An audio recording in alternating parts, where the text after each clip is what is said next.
नवंबर 1947 में गांधी जी ने कांग्रेस कार्यकारिणी की मीटिंग में ये बात कही कि अब कांग्रेस को भंग कर देना चाहिए और कांग्रेस जो है उसके कार्यकर्ताओं को गाँव में जाके स्वावलंबित गांव का निर्माण करना चाहिए, जहां गांव के उद्योगों और खेती के बल पे गांव वाले अपना जीवन जी सकें।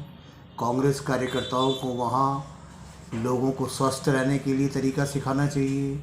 कांग्रेस कार्यकर्ताओं को वहाँ जाके लोगों को नई तालीम देनी चाहिए, पढ़ाई की व्यवस्था बनानी चाहिए। इस प्रकार से गांधी की कल्पना ये थी कि स्वावलंबित गांव बने। इसलिए आज़ादी के वक्त उन्होंने ये बात कही भी थी कि भारत आज़ाद हो गया, लेकिन सच्ची आज़ादी जो है, भारत के 7 लाख गाँव अभी गुलाम हैं, इनकी आज़ादी की लड़ाई मुझे लड़नी पड़ेगी।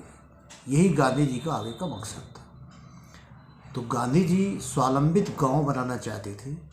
एक बार किसान के सवाल पे भी उन्होंने कहा कि अगर इस देश का प्रधानमंत्री किसान होगा तो सब समस्या हल हो जाएगी।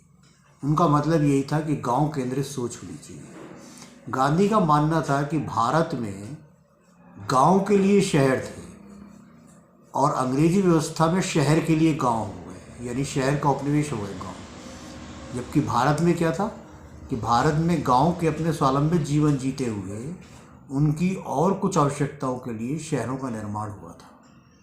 तो इस प्रकार ये एक अलग तरह की व्यवस्था थी जो भारत में कायम थी। गांधी उसी व्यवस्था को लागू करने की बात कहते थे। जहाँ तक राजनीतिक व्यवस्था का सवाल है तो गांधी जी अपने शुरुआती विचारों में भी संसद का विरोध कर चुके थे। वो संसद को एक उचित व्यवस्था नहीं मानते थे, बल्कि उनका एक मानना था एक ऐसी राजनीतिक व्यवस्था बनाई जाए वृत्ताकार, जिसमें 2 गांव मिलके अपना एक वृत्त बनाए, फिर उसके बाद और 20 गांव मिलके बनाए, फिर 200 गांव मिलके बनाए, और ये वृत्त एक दूसरे के ऊपर हावी नहीं होंगे, बल्कि हर वृत्त दूसरे वृत्त का सहयोगी होगा।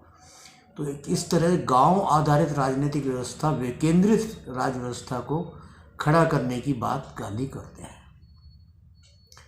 तो इस तरह से गांधी के सपने का जो भारत निर्मित होता वो गांव पे आधारित इस तरह का भारत निर्मित होता।